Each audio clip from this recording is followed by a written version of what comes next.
Sebelum lanjut nonton video ini, jika kalian suka dengan channel Pegawai Jalanan, silahkan kalian support kami dengan cara subscribe dan klik tanda loncengnya. Silahkan gunakan headset Anda untuk mendapatkan kualitas suara yang jernih. Selamat menonton.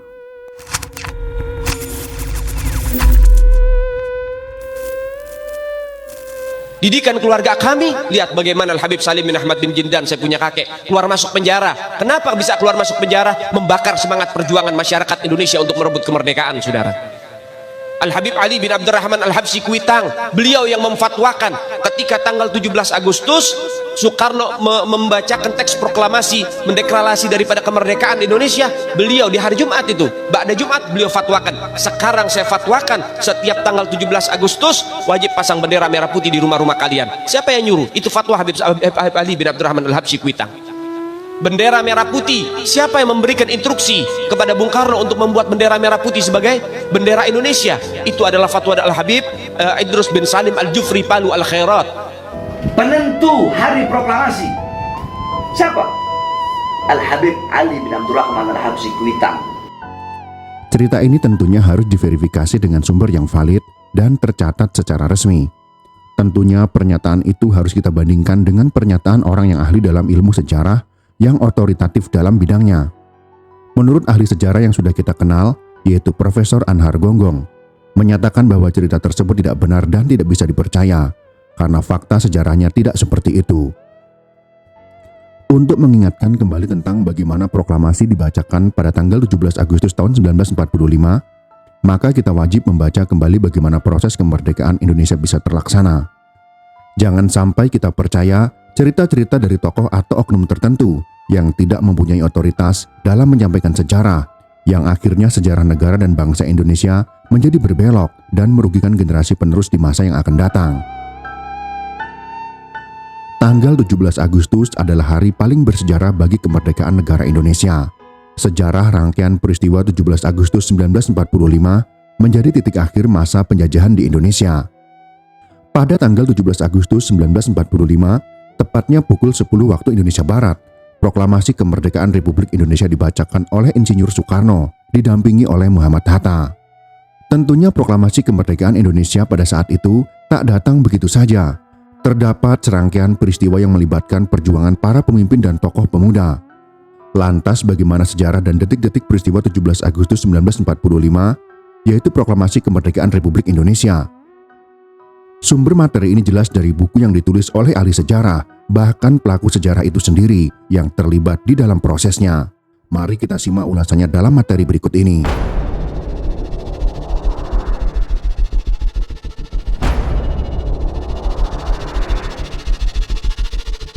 Suroto dalam bukunya Sejarah Proklamasi, cetakan tahun 1976 mengatakan, karena kondisi pasukan Jepang semakin terdesak dalam Perang Dunia II, maka Perdana Menteri Jepang berikutnya, Kuniaki Kaiso, dalam sidang Parlemen Jepang di Tokyo 7 September tahun 1944, mengumumkan bahwa Dai Nippon memperkenankan Indonesia merdeka kelak di kemudian hari. Sehari setelah itu, Indonesia boleh mengibarkan bendera merah putih dan menyanyikan lagu Indonesia Raya. Suroto dalam Sejarah Proklamasi, cetakan tahun 1976, halaman 27. Sebenarnya Jepang sudah memberikan lampu hijau bahwa mereka akan memberikan kemerdekaan suatu saat nanti pada Indonesia, karena memang tidak ada pilihan lain. Posisi Jepang sudah terdesak di mana-mana, hanya saja memang tentara Jepang memiliki daya juang yang tinggi dan berani mati, maka masih saja ada perlawanan. Intinya Jepang menjanjikan bahwa bendera merah putih akan diperkenankan berkibar suatu saat nanti.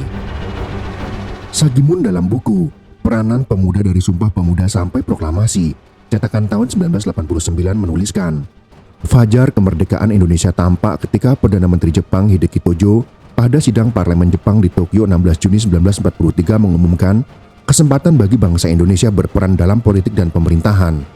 Hal itu ditegaskan lagi saat berkunjung ke Jakarta pada 7 Juli. Selanjutnya dibentuk Chuo Sangi-in atau Dewan Pertimbangan Pusat di Jakarta dan Siu Sangi-kai atau Dewan Pertimbangan Daerah di daerah-daerah kepresidenan atau Siu. Tulis Sagimun dalam Peranan Pemuda dari Sumpah Pemuda sampai Proklamasi, cetakan tahun 1989, halaman 257. Janji kemerdekaan tersebut pun mulai dipertanyakan. Pada tanggal 1 Maret 1945, Panglima Tentara Jepang, Kuma Chiki-Harada, mengumumkan rencana pembentukan Dokuritsu Junbi Chosokai atau Badan Penyelidik Usaha-Usaha Persiapan Kemerdekaan Indonesia atau yang dikenal dengan BPUPKI. Badan tersebut resmi diumumkan pada tanggal 29 April tahun 1945 dengan Ketua Dr. Rajiman Widyodiningrat serta 2 wakil ketua yaitu Itibangase Yoshio dan RP Suroso.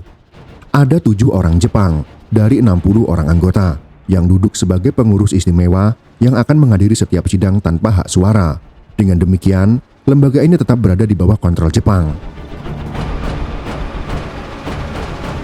Agenda utama sidang pertama BPUPKI pada tanggal 28 Mei sampai dengan 1 Juni membahas mengenai dasar negara.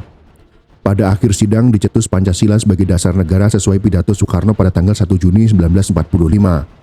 Sebelum merumuskan dasar negara, Insinyur Soekarno terlebih dahulu menyatakan betapa pentingnya kemerdekaan sebagai jembatan emas bagi bangsa Indonesia. Di seberang jembatan emas itulah kita baru menyempurnakan masyarakat kita sembari berjalan. Menurutnya, kita tidak harus menunggu semua aspek kehidupan rakyat sudah menjadi bagus baru merdeka. Karena kemerdekaan merupakan syarat mutlak dalam menyusun masyarakat yang gagah, kuat, sehat, kekal, dan abadi. Setelah sidang pertama, dibentuk panitia kecil yang terdiri atas 9 orang, sehingga dikenal sebagai Panitia 9, dengan Ketua Soekarno dan anggotanya adalah Muhammad Hatta, Mr. A.A. Maramis, Abi Kusno Cokro Suroso, Abdul Kahar Muzakir, Haji Agus Salim, Mr. Ahmad Subarjo, Wahid Hasim, dan Mr. Muhammad Yamin. Pada 22 Juni, panitia ini berhasil merumuskan batang tubuh Undang-Undang Dasar yang lebih dikenal sebagai Piagam Jakarta. Pada sidang kedua, 10-17 Juli, dibahas mengenai bentuk negara, wilayah negara, kewarganegaraan, rancangan Undang-Undang Dasar, ekonomi dan keuangan, pembelaan, pendidikan, dan pengajaran. Sekretaris Negara dalam risalah sidang Badan Penyelidik Usaha-Usaha Persiapan Kemerdekaan Indonesia dan Panitia Persiapan Kemerdekaan Indonesia 28 Mei 1945 sampai 22 Agustus 1945, cetakan tahun 1995, dan Ahmad Subarjo dalam Kesadaran Nasional Autobiografi Ahmad Subarjo Joyo di Suryo, cetakan tahun 1978, halaman 280. 10 hari sebelum proklamasi, BPUPKI dibubarkan. Namun pada hari itu juga dibentuk Dokuritsu Junbi Inkai atau Panitia Persiapan Kemerdekaan Indonesia dengan Ketua Insinyur Soekarno dan Wakil Dr. Andes Muhammad Hatta. Panitia ini beranggotakan 21 orang yang terdiri atas 12 orang perwakilan dari Jawa yaitu Insinyur Soekarno, Dr. Andes Muhammad Hatta, Dr. Rajiman Widyodiningrat, Raden Oto Iskandar Dinata, Kiai Haji Wahid Hashim, Ki Bagus Hadikusumo, Suryo Amijoyo, M. Sutarjo Karto Hadikusumo, Raden Panji Suroso, Profesor M. Supomo, Abdul Qadir, dan Purboyo.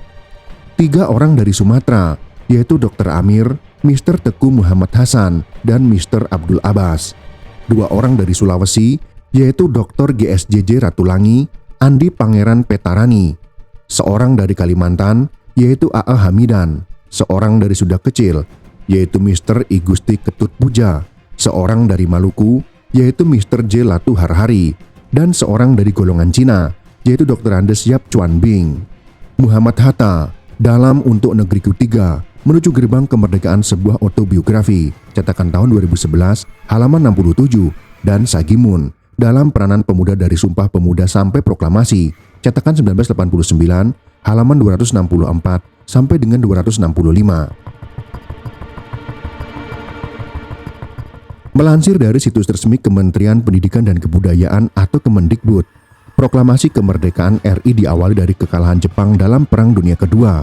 Hal itu ditandai dengan jatuhnya bom atom di kota Hiroshima, Jepang oleh Amerika Serikat pada tanggal 6 Agustus tahun 1945. 3 hari kemudian, Amerika Serikat kembali menjatuhkan bom atom kedua, dijatuhkan di atas Nagasaki pada tanggal 9 Agustus tahun 1945. Peristiwa ini memaksa Kaisar Jepang Hirohito menyerah kepada Amerika Serikat dan sekutunya pada tanggal 15 Agustus tahun 1945. Kabar tersebut kemudian beredar dari siaran radio. Golongan muda kemudian mendesak Soekarno dan Hatta memanfaatkan situasi tersebut dengan menyatakan proklamasi. Namun Dwi Tunggal Soekarno dan Hatta menolak karena belum ada pernyataan resmi dari pemerintah Jepang. Pada tanggal 9 Agustus tahun 1945, Soekarno dan Hatta didampingi Rajiman Widyodiningrat diterbangkan ke Dalat, Vietnam untuk bertemu dengan Marsekal Terauchi.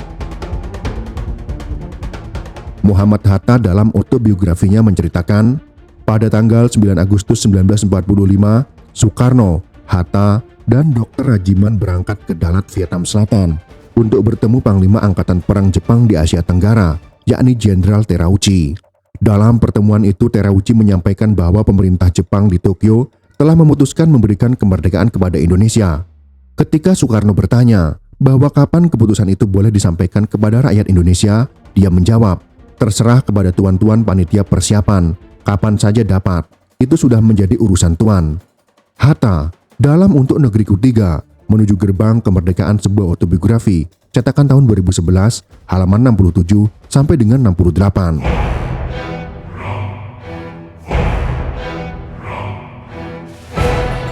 Pada tanggal 12 Agustus 1945, Marsekal Terauchi mengumumkan jika Jepang sudah berada di ambang kekalahan.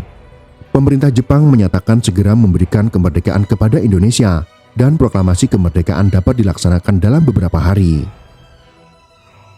3 tokoh tersebut tiba di Kemayoran, Jakarta pada tanggal 14 Agustus. Mereka disambut oleh banyak rakyat dan pemimpin Indonesia yang meminta agar Soekarno menyampaikan hasil pembicaraan dengan Jepang. Soekarno mengatakan, apabila dulu aku beritahu bahwa Indonesia akan merdeka sesudah jagung berbuah, sekarang dapat dikatakan Indonesia akan merdeka sebelum jagung berbunga. Cindy Adams dalam Bung Karno Penyambung Lidah Rakyat Indonesia, terjemahan Syamsul Hadi, cetakan tahun 2011, halaman 250. Dengan demikian, kemerdekaan sebentar lagi akan terlaksana dan diserahkan sepenuhnya kepada bangsa Indonesia lewat PPKI.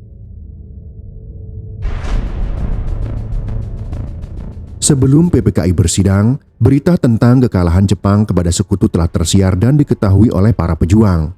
Berita itu direspon dengan reaksi berbeda oleh kaum tua dan kaum muda. Kaum tua adalah generasi Soekarno dan Hatta, sedangkan kaum muda adalah generasi Soekarni, Darwis, dan Wikana. Kaum tua memandang bahwa kemerdekaan harus dipersiapkan secara matang melalui PPKI, menghindari konfrontasi, dan memastikan kenetralan Jepang terhadap proklamasi. Sementara kaum muda memandang bahwa kemerdekaan harus disegerakan dilakukan oleh bangsa Indonesia sendiri. Mereka tidak ingin kemerdekaan Indonesia kelak dianggap sebagai hadiah dari Jepang. Apalagi PPKI, suatu panitia yang dibentuk untuk mempersiapkan kemerdekaan Indonesia, adalah bentukan Jepang. Perbedaan tersebut membuat proklamasi belum dapat dilakukan dengan segera. Hal itu tidak baik di tengah kekosongan kekuasaan sekarang. Para pemuda pun segera mengadakan rapat di Lembaga Bakteriologi Pegangsaan Timur, Jakarta pada tanggal 15 Agustus pukul 20 waktu Indonesia Barat. Rapat tersebut dipimpin oleh Khairul Saleh yang dihadiri antara lain oleh Johar Nur, Kusnandar, Subadio, Subianto, Margono, dan juga Wikana. Mereka memutuskan akan mendesak Soekarno dan Hatta untuk segera memproklamirkan kemerdekaan tanpa intervensi Jepang. Keputusan itu disampaikan oleh Wikana dan Darwis kepada Soekarno di rumahnya, disaksikan oleh Hatta, Buntaran, Syamsi, Ahmad Subarjo, dan Iwa Kusuma Sumantri. Wikana mendesak dan mengancam Soekarno agar memproklamirkan kemerdekaan esok hari pada tanggal 16 Agustus tahun 1945. Namun Soekarno bersikap tegas bahwa soal itu akan dibicarakan dalam sidang PPKI. Karena tidak berhasil, para pemuda kembali rapat di Cikini 71 pada pukul 24 waktu Indonesia Barat untuk menyusun rencana selanjutnya. Selain para pemuda yang hadir di Lembaga Bakteriologi, rapat ini dihadiri pula oleh Soekarni, Yusuf Kunto, Muwardi dari Barisan Pelopor, dan Singgih dari Daidan Peta Jakarta. Rapat itu menegaskan kembali keputusan rapat sebelumnya dan akan mengamankan Soekarno dan Hatta keluar kota, tepatnya di Rengas Dengklok yang jaraknya sekitar 85 km di sebelah timur Jakarta. Tindak pengamanan dipimpin oleh Singgih, seorang sodanco dari Jakarta, dengan menggunakan kendaraan dan pengawal dari tentara Peta. Orang pertama yang dibawa Soekarni dan kawan-kawan ialah Hatta dari rumahnya di Jalan Suwadori, sekarang menjadi Jalan Diponegoro, dengan sebuah mobil sedan, lalu bergerak menuju rumah Soekarno di Jalan Pegangsaan Timur. Soekarno bersama Fatmawati dan Guntur yang baru berumur 9 bulan. Sekitar pukul 4 subuh, rombongan bergerak keluar kota. Pada kesempatan itu, Soekarni menyampaikan kepada Soekarno dan Hatta bahwa sebelum pukul 12 waktu Indonesia Barat, terdapat 15.000 rakyat akan menyerbu kota Jakarta bersama mahasiswa dan tentara peta untuk melucuti pasukan Jepang. Karena itulah mereka harus dibawa keluar kota demi keselamatan diri mereka dan perjuangan Indonesia. Sebelum tiba di Karawang, rombongan dipindahkan dari mobil sedan ke sebuah pickup karena kondisi jalan tidak memungkinkan menggunakan sedan. Selanjutnya sedan tersebut diperintahkan untuk kembali ke Jakarta. Rombongan kemudian meneruskan perjalanan ke asrama peta yang dijaga 50 orang di bawah komandan Dr. Sucipto. Setelah lebih kurang 1 jam duduk di sana, rombongan dibawa ke sebuah rumah tuan tanah Tionghoa, jaraknya sekitar 300 meter yang sudah dikosongkan oleh para pemuda. Hingga sore hari belum ada berita mengenai revolusi dari kota, sebagaimana dikatakan oleh Sukarni kepada Soekarno dan Hatta. Pada pukul 18 waktu Indonesia Barat, Mr. Subarjo datang dari kota atas perintah Gun Seikan untuk membawa pulang Soekarno-Hatta ke Jakarta. Dia menjamin dengan taruhan nyawanya bahwa proklamasi akan diumumkan paling lambat besok pada tanggal 17 Agustus pukul 12 siang. Dengan jaminan itu, Komandan Kompi Peta setempat, Cudanso Subeno, melepaskan Soekarno dan Hatta kembali ke Jakarta. Setelah tiba di Jakarta pada tanggal 16 Agustus tahun 1945, Soekarno dan Hatta ke rumah masing-masing, mempersiapkan untuk menghadiri rapat PPKI di kediaman Laksamana Muda Maeda Tadashi pada pukul 24 waktu Indonesia Barat. Rapat itu seharusnya dilaksanakan pada pukul 10, tetapi gagal karena ketua dan wakilnya diamankan oleh pemuda di luar kota. Sebelum pukul 22, Soekarno bertolak dari rumahnya dan menyinggahi Hatta. Kemudian mereka menuju rumah Maeda. Di sana telah ada Mayoshi dan beberapa pejabat Jepang lainnya. Dari sana Soekarno, Hatta, Maeda, dan Mayoshi ke rumah Sumobacho, yaitu Mayor Jenderal Nishimura. Soekarno dan Hatta berunding dengan Nishimura lebih kurang 2 jam. Masing-masing punya pandangan dan sikap berbeda mengenai kemerdekaan. Di satu sisi Nishimura bertanggung jawab menjaga status quo sampai datang pasukan sekutu. Namun di sisi lain, Soekarno dan Hatta yang baru menerima janji kemerdekaan dari pemerintah Jepang melalui Jenderal Terauchi di Dalat pada tanggal 12 Agustus 1945 dan desakan para pejuang Indonesia ingin segera mengumumkan kemerdekaan. Karena tidak mencapai kata sepakat, maka Soekarno dan Hatta meninggalkan rumah Nishimura menuju rumah Maeda dengan ditemani Miyoshi. Sementara itu, Maeda lebih dahulu pulang ke rumahnya dan sudah menunggu mereka. Setelah menyampaikan hal-hal yang dibicarakan dengan Nishimura, kemudian Soekarno-Hatta, Suparjo, Sukarni, dan Sayuti Melik pindah ke ruangan tamu kecil untuk menyusun teks proklamasi. Tidak seorang pun dari mereka membawa hasil rumusan Panitia 9 pada tanggal 22 Juni tahun 1945.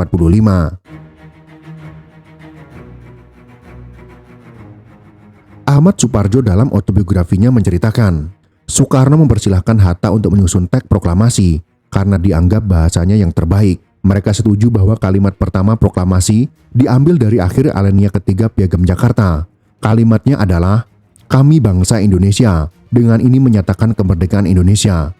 Lalu Hatta mendiktekan satu kalimat lagi yang ditulis oleh Soekarno, yaitu bahwa hal-hal yang mengenai pemindahan kekuasaan dan lain-lain diselenggarakan dengan cara seksama dan dalam tempo yang sesingkat-singkatnya. Setelah mereka setuju dengan teks tersebut, Sukarni diminta untuk mengetiknya. Naskah itu dari Sukarni diserahkan untuk diketik oleh Sayuti Melik. Sambil menunggu teks diketik, para perumus teks itu pergi mengambil makanan dan minuman di ruang dapur yang sudah disediakan oleh tuan rumah sebagai makan malam sekaligus sahur Ramadan. Setelah itu, mereka kembali ke ruang tengah rumah untuk memulai rapat. Ahmad Subarjo dalam Kesadaran Nasional, Autobiografi Ahmad Suparjo, Joyo Adi Suryo, cetakan tahun 1978, halaman 334 sampai 335. Rapat dibuka oleh Soekarno. Dia menanyakan pendapat peserta mengenai teks proklamasi yang telah mereka rumuskan. Semua setuju dengan teks itu. Lalu menurut Hatta, jika semua setuju, maka semua yang hadir akan bertanda tangan pada naskah itu. Sejenak rapat terdiam. Sukarni kemudian tampil ke depan dan berkata bahwa cukuplah 2 orang saja yang menandatangani atas nama rakyat Indonesia, yaitu Bung Karno dan Bung Hatta. Sebelum rapat ditutup, Soekarno menyampaikan bahwa pada hari itu juga, 17 Agustus 1945 pukul 10, proklamasi akan dibacakan di muka rakyat di halaman rumahnya, Pegangsaan Timur 56 Jakarta. Sidang pun ditutup pada pukul 3 dini hari. Soekarno dan Hatta kembali ke rumah masing-masing. Pada esok pagi, semua jalanan menuju rumah Soekarno telah dipenuhi rakyat. Garnizum peta telah siaga, barisan pelopor dipersenjatai, dan 5 orang ahli judo sebagai pengawal Soekarno tiba pada pukul 9. Sekitar 500 orang berdiri di depan beranda rumah. Mereka mendesak Soekarno segera membacakan proklamasi. Namun Soekarno berkata bahwa Hatta belum datang. Aku tak mau membacakan proklamasi tanpa Hatta.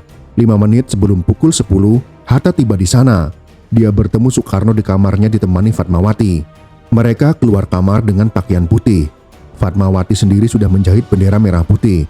Upacara dimulai tanpa protokol. Setelah Soekarno membacakan teks proklamasi didampingi Hatta, kemudian Latif Hendraningrat mengambil bendera dari Fatmawati, lalu dikibarkan dengan iringan lagu Indonesia Raya. Berikut ini adalah teks proklamasi yang disusun oleh para pendiri bangsa pada masa itu.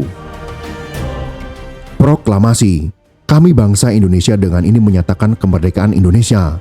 Hal-hal yang mengenai pemindahan kekuasaan dan lain-lain diselenggarakan dengan cara saksama dan dalam tempo yang sesingkat-singkatnya. Jakarta, 17 Agustus 1945. Atas nama bangsa Indonesia, Soekarno, Hatta. Proklamasi tersebut menandai kelahiran negara baru dan revolusi Indonesia. Saat itu pukul 10, revolusi sudah dimulai, kata Soekarno. Betapa tidak, apa yang dilakukan Soekarno dan Hatta tidak sejalan kebijakan status quo yang harus dijaga oleh Jepang sebagai pihak yang kalah perang sampai tiba pasukan sekutu. Baru pada bulan berikutnya, pada bulan September, pasukan sekutu tiba di Indonesia. Proklamasi tersebut tanpa persetujuan Jepang, seperti dikatakan Nishimura kepada Soekarno dan Hatta di Jakarta pada tanggal 16 Agustus 1945. Namun proklamasi tersebut tak lepas pula dari janji kemerdekaan pemerintah Jepang yang disampaikan melalui Jenderal Terauchi kepada Soekarno dan Hatta di Dalat pada tanggal 12 Agustus 1945. Kondisi ini mengingatkan kita pada alinea ketiga Piagam Jakarta tanggal 2 Juni 1945 bahwa proklamasi terlaksana atas berkat rahmat Tuhan Yang Maha Kuasa dan dengan didorongkan oleh keinginan luhur supaya berkehidupan kebangsaan yang bebas, maka rakyat Indonesia dengan ini menyatakan kemerdekaannya. Proklamasi disiarkan ke seluruh tanah air sebagai tanda zaman baru bagi rakyat Indonesia, yakni merdeka. Tugas itu terutama diamanahkan kepada Adam Malik, seorang pemimpin gerakan bawah tanah yang bekerja di kantor berita Domei. Ketika orang-orang Jepang pergi makan siang, dia segera menjalankan pemancar gelombang pendek, menyiarkan proklamasi ke seluruh dunia. Setelah itu dia lekas keluar kantor, kabur, dan bersembunyi sebelum orang-orang Jepang kembali di ruang kerja. Berita tersebut mencapai Filipina, Australia, dan Saigon, serta dalam waktu seminggu diketahui dunia luar dari pihak sekutu. Proklamasi. Kami, bangsa Indonesia, dengan ini menyatakan kemerdekaan Indonesia. Hal-hal yang mengenai pemindahan kekuasaan dan lain-lain diselenggarakan dengan cara saksama dan dalam tempo yang sesingkat-singkatnya.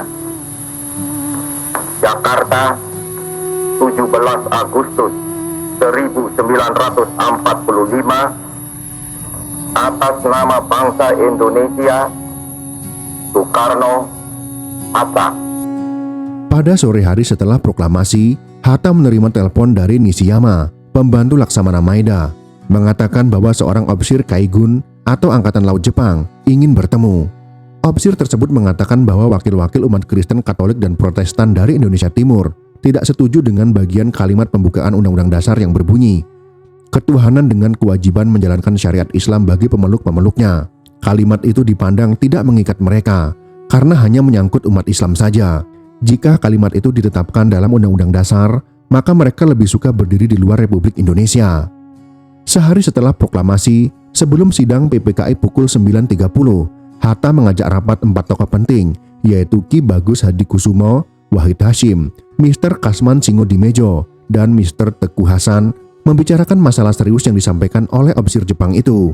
Setelah bermusyawarah kurang lebih 15 menit, mereka setuju menghilangkan bagian kalimat yang dipandang menusuk hati umat Kristen itu dan menggantinya dengan ketuhanan yang Maha Esa. Hasil musyawarah itu disampaikan pada sidang PPKI yang dipimpin Soekarno. Perubahan tersebut disetujui oleh peserta sidang dengan suara bulat. Sesudah itu dibahas Undang-Undang Dasar seluruhnya dengan sedikit perubahan yang tidak prinsipil. Pada hari pertama sidang PPKI, diputuskan menetapkan Undang-Undang Dasar serta memilih Insinyur Soekarno sebagai Presiden Republik Indonesia dan Dr. Andes Muhammad Hatta sebagai Wakil Presiden Republik Indonesia. Pada sidang hari kedua PPKI, menetapkan pembagian wilayah Indonesia menjadi 8 provinsi yang dipimpin seorang gubernur, yakni Jawa Barat, Mas Sutarjo Kartohadikusumo, Jawa Tengah, RP Suroso, Jawa Timur, RMTA Suryo, Sumatera, Mr. Tengku Muhammad Hasan, Kalimantan, Insinyur Pangeran Muhammad Nur, Sulawesi, Dr. GSSJ Ratulangi, Sunda Kecil, Mr. I Gusti Ketut Puja, dan Maluku, Mr. J. Latu Harhari. Hatta dalam Untuk Negeriku 3 menuju gerbang kemerdekaan sebuah autobiografi cetakan tahun 2011 halaman 103 sampai dengan 107 dan Sekretaris Negara dalam Risalah Sidang Badan Penyelidik Usaha-Usaha Persiapan Kemerdekaan Indonesia dan Panitia Persiapan Kemerdekaan Indonesia 28 Mei tahun 1945 sampai 22 Agustus tahun 1945 cetakan tahun 1995 halaman 510. Itulah sejarah sebenarnya yang terjadi sebelum dan setelah proklamasi kemerdekaan 17 Agustus 1945, latar belakang dan prosesnya yang sudah tercatat dalam sejarah nasional Indonesia. Jangan ada yang mengubah-ubah lagi, dan kita sebagai generasi penerus wajib tahu sejarah bangsa sendiri, agar tidak mengkonsumsi sejarah yang tidak benar. Jika kalian suka dengan video ini, silakan berikan jempol ke atas, dan jika kalian menganggap video ini bermanfaat, maka bagikanlah untuk teman-teman Anda yang lain. Terima kasih sudah menonton.